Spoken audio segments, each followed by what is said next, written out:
Hi students, இன்னைக்கு நம்ம பார்க்க போற டாபிக் வந்துட்டு electric circuit. Okay? So electric circuit அப்படினா it is a closed conducting path which has electrical components through which the electrons are able to flow. Okay? So இதனுடைய meaning நம்ம பார்க்கலாம். Closed conducting path which has the electrical components through which the electrons are able to flow. So இதனுடைய meaning என்ன அப்படினா இப்போ வந்துட்டு நம்ம வந்து ஒரு பல்ப் ஒன்னு கன்சிடர் பண்ணிக்கிறோம். ஓகே, ஒரு பல்ப் ஒன்னு எடுத்துக்கிறோம். சோ இந்த பல்பை வந்துட்டு நம்ம இப்போ க்ளோ பண்ண வைக்கிறோம். சரியா? அப்ப அதுக்கு நமக்கு என்ன தேவை? ஒரு பவர் சப்ளை தேவை. சோ அதுக்கு என்ன எடுத்துக்கிறோம் அப்படின்னா பேட்டரி எடுத்துக்கிறோம். சரியா? சோ இந்த பேட்டரியினுடைய வர்க் என்ன அப்படின்னு பாத்தீங்கன்னா it will create the potential difference. Okay, so அதாவது கரண்ட்ங்கிறது என்ன? First it is the flow of electrons. Okay, எலக்ட்ரானுடைய ஃப்ளோ எப்படி இருக்கும்? So it is like a water flow. Water வந்து எப்படி டிஃபரண்ட் லெவல், அதாவது higher level to lower ground வந்து நல்லா நமக்கு ஃப்ளோ ஆகுதோ, இப்போ சேம் லெவல்ல இருந்துச்சா உனக்கு அந்த ஃப்ளோ இருக்காது. இதே higher level and lower level இருந்துச்சா அந்த வாட்டருடைய ஃப்ளோ உனக்கு இருக்கும் இல்லையா? சோ அதே மாதிரி தான் எலக்ட்ரான்ஸ் வந்து higher potential lower potential, that means potential difference இருந்தாதான் இந்த எலக்ட்ரான்ஸ் வந்து ஃப்ளோ ஆகும். புரியுதா? வாட்டர் எப்படி வந்து டிஃபரண்ட் லெவல்ல இருந்தா நல்லா ஃப்ளோ ஆகுதோ, எலக்ட்ரான்ஸும் அப்படிதான். அந்த டிஃபரன்ஸ் இருந்தா மட்டும்தான் அந்த எலக்ட்ரான்ஸ் வந்து ஃப்ளோ ஆகும். ஓகே, சோ அதான் நம்ம என்ன சொல்றோம், பொட்டன்ஷியல் டிஃபரன்ஸ் இருந்தாதான் அந்த எலக்ட்ரான்ஸ் வந்து ஃப்ளோ ஆகும். அந்த டிஃபரன்ஸை கொடுக்கிற வேலை தான் வந்துட்டு இந்த battery. Okay, so it creates the potential difference so that and the electrons can flow. Okay, so இப்போ ஜஸ்ட் இத நீங்க பார்க்கலாம். இப்போ அந்த ஒரு பேட்டரி எடுத்துக்கிட்டோம்னு வைங்களேன், பேசிக்காவே ஒரு பேட்டரி நம்ம எடுத்துக்கிட்டோம்னா அதுல வந்துட்டு கேத்தோட் இருக்கும், இங்க ஆனோட் இருக்கும், ஓகே, அண்ட் எலக்ட்ரோலைட்ஸ் இருக்கும். ஓகே, so இந்த எலக்ட்ரோலைட்ங்கிறது வந்துட்டு it is chemically reacts with the cathode and the anode. So பேட்டரிங்கிறது என்னது? கெமிக்கல் எனர்ஜி வந்து எலக்ட்ரிக்கல் எனர்ஜியா கன்வெர்ட் ஆகுறது இல்லையா? சோ இங்க வந்து என்ன ஆகும் அப்படின்னா இங்க கெமிக்கல் ப்ராசஸ் நடந்து இந்த ஆனோட்ல என்ன ஆகும்னா நிறைய எலக்ட்ரான்ஸ் வந்து உங்களுக்கு ப்ரொடியூஸ் ஆகும். சரி, இது ஜஸ்ட் உங்களுக்கு ஒரு சின்ன அண்டர்ஸ்டாண்டிங்காக மிஸ் சொல்றேன். ஓகே, சோ நிறைய எலக்ட்ரான்ஸ் ப்ரொடியூஸ் ஆகும். இப்போ என்ன ஆயிரும் பாருங்க, இங்க வந்து நிறைய புரோட்டான்ஸ் இருக்கும், இங்க வந்து எலக்ட்ரான்ஸ் இருக்கும். அப்ப நமக்கு என்ன ஆயிருது? பொட்டன்ஷியல் டிஃபரன்ஸ் ஆயிருது. ஓகேவா? சோ இப்போ இந்த எலக்ட்ரான்ஸ் என்ன பண்ணும்? பொட்டன்ஷியல் டிஃபரன்ஸ் இருக்கும்போது எலக்ட்ரான்ஸ் என்ன பண்ண ஆரம்பிக்கும்? நம்மளுக்கு ஃப்ளோ ஆக ஆரம்பிக்கும். ஓகே, சோ பட் இது எப்படி இங்க வந்து நீ எப்போ வந்து ஃப்ளோ ஆகும் அப்படின்னா இங்க வந்து இப்ப எக்ஸஸா இருக்கு, இவங்களால இப்ப இந்த எலக்ட்ரோலைட்ஸ் வழியா இங்கிட்டு போக முடியாது.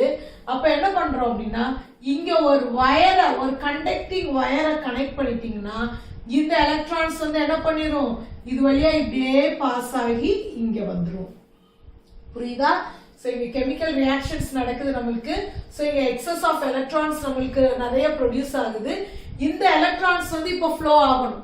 ஓகே, சோ இங்க உனக்கு பாசிட்டிவ் இருக்கு, இங்க நெகட்டிவ் இருக்கு. So it creates the potential difference. இந்த பேட்டரி என்ன பண்ணிருச்சு?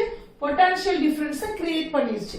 சோ இப்போ இந்த பொட்டன்ஷியல் டிஃபரன்ஸ் இருக்கிறதுனால எலக்ட்ரான்ஸ் என்ன பண்ணும்? நம்மளுக்கு ஃப்ளோ ஆக ஆரம்பிச்சிடும். ஓகே, இப்போ சேம் லெவல்ல இருக்கும்போது எலக்ட்ரான்ஸ் ஃப்ளோ ஆகாது. பட் இங்க பொட்டன்ஷியல் என்ன ஆயிடுச்சு?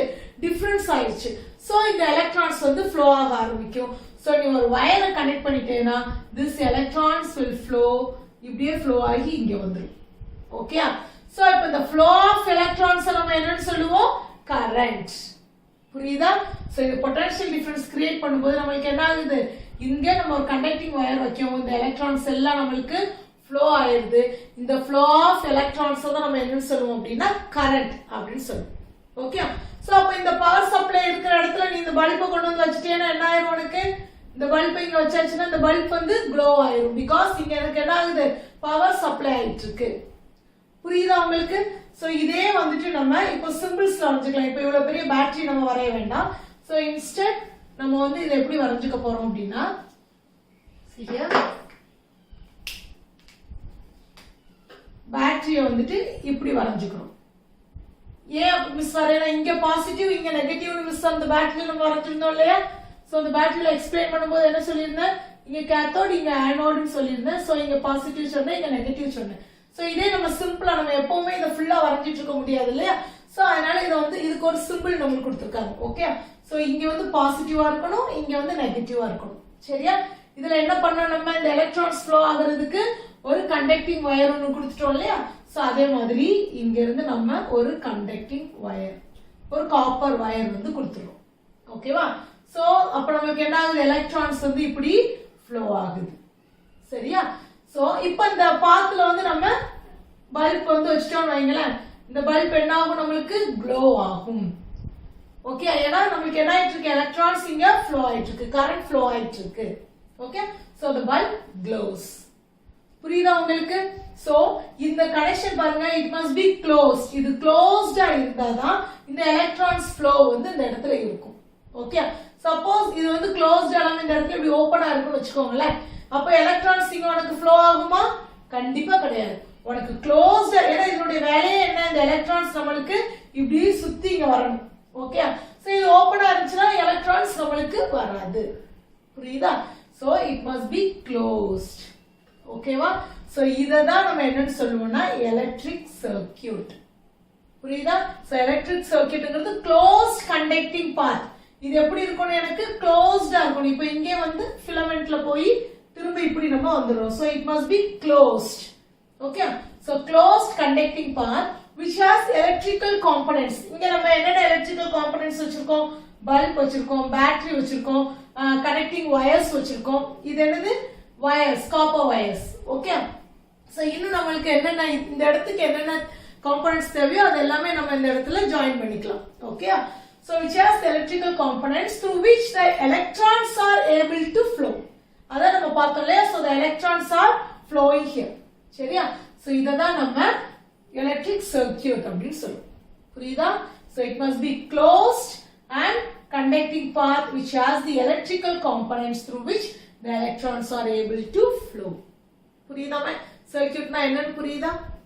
ஓகே, சோ இப்போ நம்ம புக்ல வந்து பாத்துருந்தீங்கன்னா ஆரோ மார்க் இப்படி கொடுத்திருப்பாங்க இல்லையா? மிஸ் இப்ப எக்ஸ்பிளைன் பண்ணது எப்படி எக்ஸ்பிளைன் பண்ண, எலக்ட்ரான் ஃப்ளோ வந்து இப்படி இருக்குது அப்படின்னு நம்ம எக்ஸ்பிளைன் பண்ணோம். சரியா?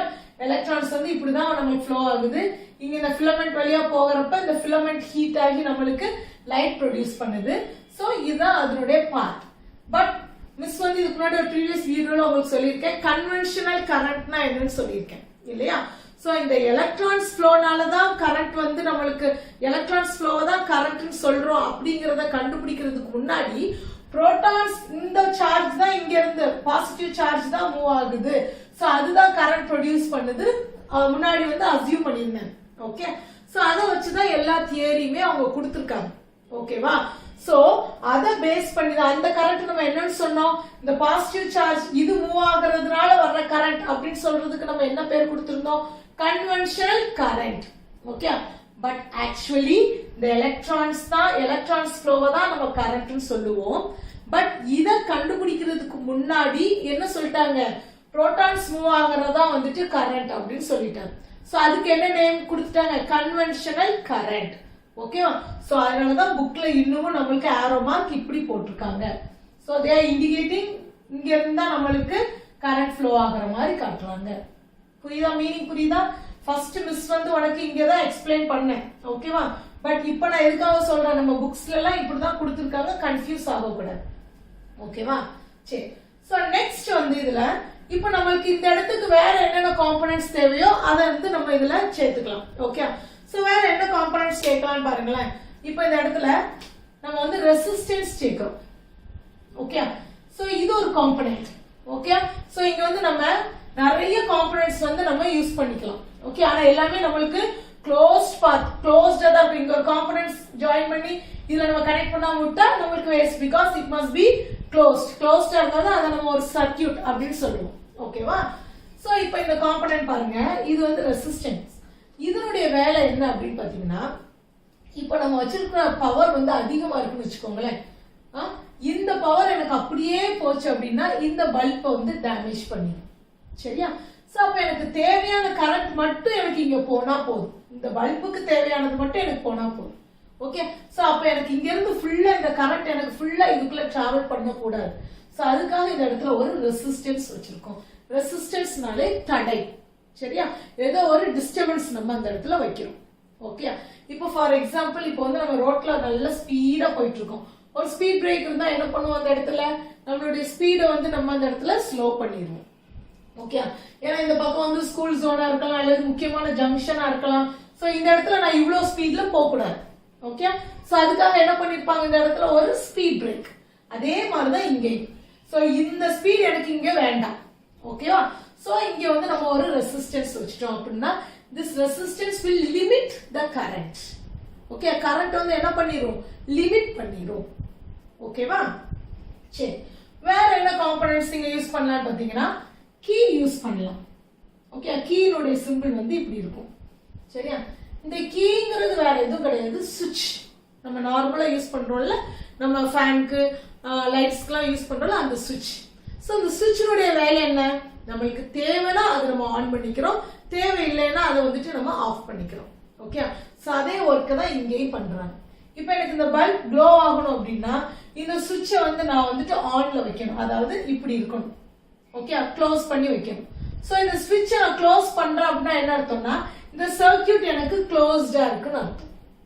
ஓகே சோ சர்க்யூட் க்ளோஸ்டா இருக்குன்னா என்ன அர்த்தம், நம்மளுக்கு கரண்ட் ஃப்ளோ ஆகுது அப்படின்னு அர்த்தம். புரியுதா? இப்ப எனக்கு பல்ப் க்ளோ பண்ணணும், அப்ப அந்த சுவிட்சை வந்து நான் க்ளோஸ் பண்றேன். ஓகே சோ அல்லது நம்ம என்ன சொல்லலாம்னா ஆன் பண்றோம். ஓகே சோ இப்போ இது வந்து ஆன் ஸ்டேட்ல இருக்கு. இப்போ ஆன் பண்ணா என்ன ஆகுது, நம்மளுக்கு இந்த சர்க்யூட் வந்து க்ளோஸ்ட் ஆயிடும். ஓகே சோ கரண்ட் வந்து நம்மளுக்கு பாஸ் ஆகும். இப்போ எனக்கு வேண்டாம், இந்த பல்ப் வந்து எனக்கு க்ளோ பண்ண வேண்டாம் நான் நினைக்கிறேன். ஓகே அப்ப என்ன பண்ணலாம்னா இதை ஓபன் பண்ணிடலாம். சோ ஓபன் பண்ணிட்டோம்னா இந்த சர்க்யூட் வந்து ஓபன் ஆயிடுச்சு. ஓகே சோ இந்த சர்க்யூட் ஓபன் ஆயிடுச்சுன்னா நம்மளுக்கு கரண்ட் வந்து ஃப்ளோ ஆகாது.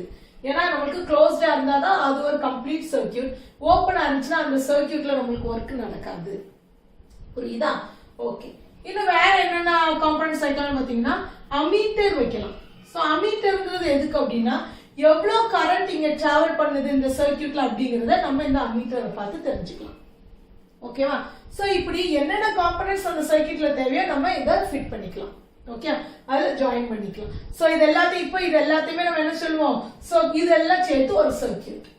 ஓகே சோ அப்ப சர்க்யூட்னா என்ன, எல்லாமே க்ளோஸ்ட் கண்டக்டிங் பாத். எந்த இடத்துலயுமே நம்ம ஒரு ஸ்பேஸ் விடக்கூடாது. Okay it is a close. நீ என்ன எலக்ட்ரானிக் காம்பனன்ட்ஸ் வச்சாலும் அது எல்லாமே எப்படி இருக்கணும், கரெக்டா ஜாயின் பண்ணி இருக்கணும். Okay so close conducting path which has the electrical components. இப்போ இந்த சர்க்யூட்ல என்னென்ன எலக்ட்ரிக்கல் காம்பனன்ட்ஸ் இருக்கு, பேட்டரி இருக்கு, பல்ப் இருக்கு, ரெசிஸ்டன்ஸ் இருக்கு, வயர் இருக்கு, அம்மீட்டர் இருக்கு, கீ இருக்கு. Okay so network of electrical components through which the electrons are able to flow. இது எல்லாத்துலயுமே என்ன பண்ணும், எலக்ட்ரான்ஸ் வந்து ஃப்ளோ பண்ணும். ஓகே இதுதான் நம்ம என்ன சொல்றோம்னா எலக்ட்ரிக் சர்க்யூட் அப்படின்னு சொல்றோம். புரியுதா? தேங்க்யூ ஸ்டூடெண்ட்ஸ் உங்களுக்கு இந்த வீடியோ பிடிச்சிருந்துச்சுன்னா கண்டிப்பா சப்ஸ்கிரைப் பண்ணுங்க அண்ட் உங்க ஃப்ரெண்ட்ஸ்க்கு ஷேர் பண்ணுங்க. தேங்க்யூ.